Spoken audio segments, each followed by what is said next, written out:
Hello YouTube, Devin here again, and today I have a body armor video here for you, but this is going to be a very special body armor review, in the fact that this vest you see in front of you is pretty much the grandfather of all modern body armors, alright?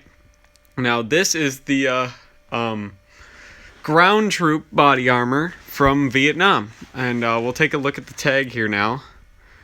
There it is, body armor, ground troops, variable type, small arms. There's the company that made it, size medium regular, which is what I wear. And here's the tag, armor may save your life against shell and stuff. It says that on the same thing as the plates, and I'll show you the plates later. But this is a vest that it predates Kevlar. All right, it's made out of ballistic nylon, which is a kind of very light, flexible. It's a lot thicker than Kevlar. This vest is like 3 times thicker than a Pazgat. It's a lot thicker. It's a lot lighter. It has like a 2000 denier nylon outer shell and like kind of a nylon cotton inner shell. The best way to describe this fabric would be like if you've ever owned an M65 field jacket. This inner fabric is like the outside of an M65 field jacket is what it feels like. And then it has 2 plate pouches. This was the very first vest in US stock to actually have like a big front and rear plate.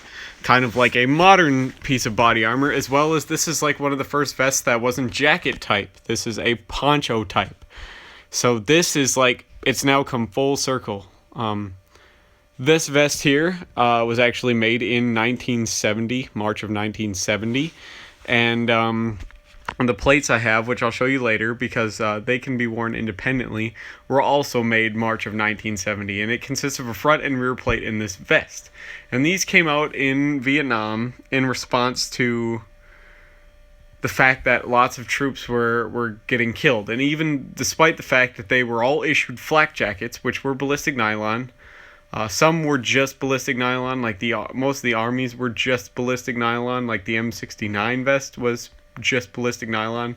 But the Marine Corps used the M1955 vest, which had Corlon, which had a I don't remember what the name of the plates are, but they had plates in them like that you would overlap. Like around this section, there would be like plates that you would overlap, and they were made out of like aluminum that was then reinforced with nylon and resin and stuff like that. So it was like a sheet of aluminum or like steel or something, and then you would just like put fiberglass over it, or resin, or nylon and resin to like cover that piece of metal to catch shrapnel. That would so the projectile would hit the plate, would go through the outer layer of that nylon material or resin, and it would shatter and disintegrate against the metal, of course, if it was small enough.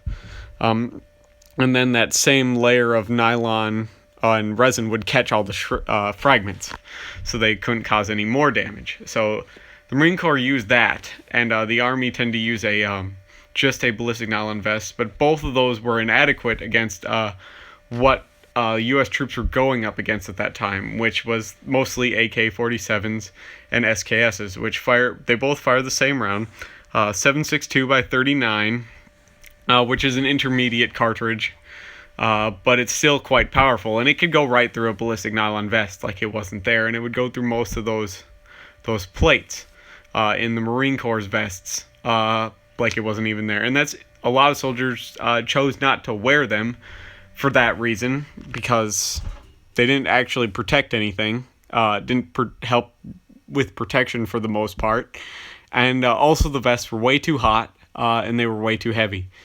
especially in that humid jungle environment. So in 1970, the U.S. came out with this for ground troops, well, the late 60s, I should say, early 70s.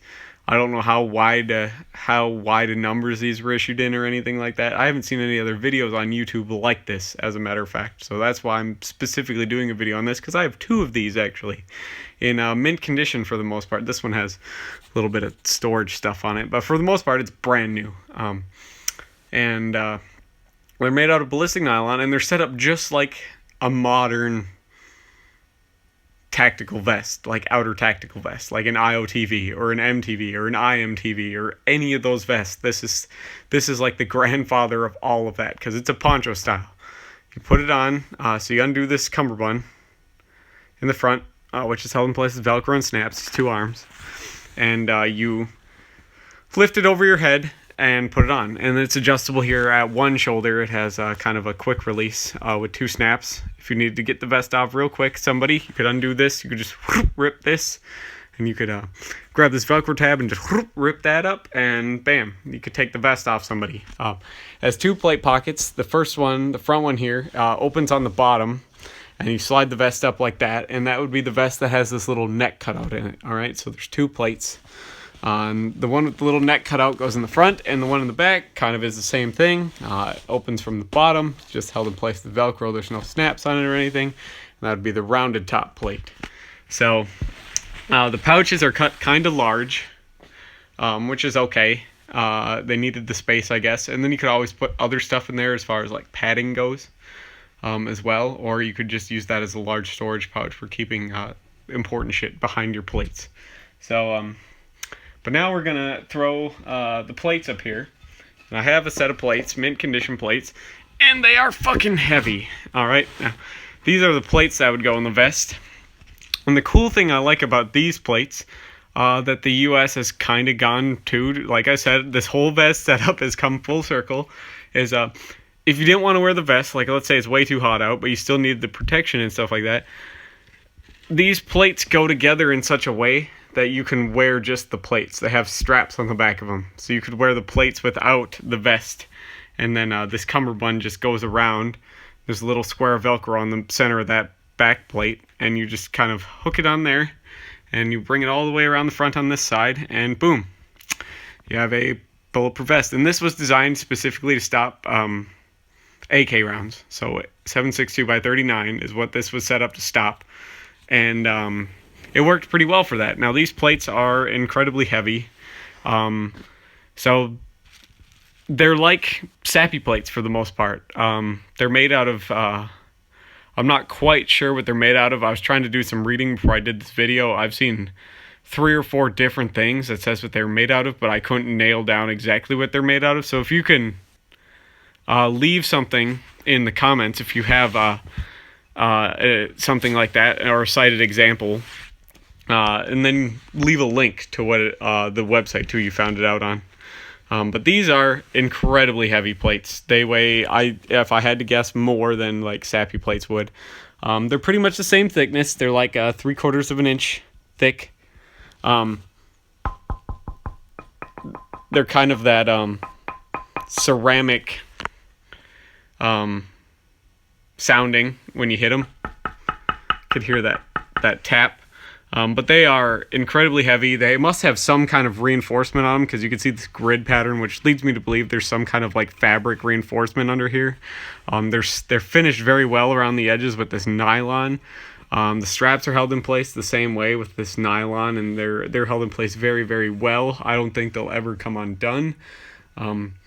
Both of the stamps on them are the same exact thing. They are lot number 22, both of them. So these are matching plates, and they match this vest right here. They are both made in March of 1970, and they are serial number. This one is MRB 190, and this is MRB 227. So number 23. This is number 55. So, but these are matching plates to that vest. So this is incredibly rare as well. Now we'll take a chance here to read what it says here. This armor may save your life. It will protect vital areas against 30 caliber ball, small arms, fire, and shell/grenade fragments. The front and back plates may be worn several ways. Number 1, plates in the pockets in the variable armor vest, and then it has parentheses, body armor, ground troops, variable type small arms/fragmentation, protective nylon vest. Number 2, front plate only. Slip webbing strap ends through and over the web keepers on top of padded portion of the load carrying suspenders. So you could wear these on your H harness with just the front plate if that's what you needed. So you could just wear your H harness and they would hook into there. Strap through and over the web keepers on the top of the padded portion of the load-carrying suspenders, and then through the reverse side of the middle slot on the non-slip buckle reverse direction webbing. Pass through remaining slot so that the end of the webbing is towards the shoulder. Wrap the side webbing around the waist and lap over front plate. Adjust for comfort by pulling upon the shoulder webbing ends. For quick release, pull forward on both buckles and open front strap. So that's just how you can take it off if you have it on your H harness as well. And then it has front and back plate while load, number 3, front and back plate with load carrying suspender, place back strap through the web keepers on top padded portion of the load carrying vest around plate, same direction and comfort. Blah, blah, blah. So this is the same thing if you just wanted to wear the back plate as well. You could choose not to wear the back plate too. And then number 4, front and back plate without load carrying equipment. Place back plate webbing strap through non-slip buckles on front plate, same as above. Wrap the side webbing around waist and lap over front plate. Adjust for comfort by pulling on the webbing ends. For quick release, same as above. So you could wear this as a standalone plate. A plate's a standalone, kind of like a plate carrier, like in modern times. And, or you can hook them to your H harness if you wanted a little bit more stable, more comfortable way to have just a plate carrier. So you could hook this to your combat belt and your H harness if you wanted that too. And then the other way you could wear it is you could wear them with both plates in the vest. So these went away as soon as Kevlar came out because it... Kevlar was way more effective than ballistic nylon, and it proved to be adequate protection. So the U.S. Disregarded the plates. They got rid of the plates at that time because they thought Kevlar was strong enough and they wouldn't need plates anymore. So the plates went away, and then they came full circle again when the IBA came out. Turns out they needed the plates for threat protection. So this is really the grandfather of all modern body armor right here. The ground troop, the body armor ground troops vest here. Combination standalone plates, H harness, and outer tactical vests would be the full setup. So hopefully you guys liked this video and you left with some information on this. Like I said, I don't have a lot of information on these. I've seen a lot of conflicting sources.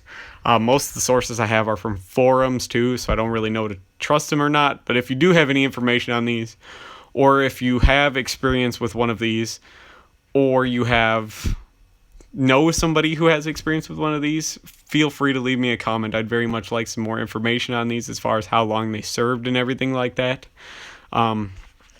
But hopefully you guys like this sort of stuff. I haven't ever seen a video like this before, and or a video on this vest in particular that offers this much information, or really what it was, or the ways you can wear it and do with it, as well as intact labels, and pretty much is right out of the factory. I haven't seen one of these. So hopefully you guys like this video, and if you have any comments or questions, please feel free to leave me a comment and I'll do my best to answer your questions. Or if you have any suggestions for future videos, do that as well, and I will do my best to answer those and help you guys out with that. But once again, if you have any information on these, please leave me a comment, and if you can, leave a link to your information as well, to help anyone who might be looking for some hard evidence on these. So as always, thanks for watching, and hopefully I get to see you guys in the next video. Bye.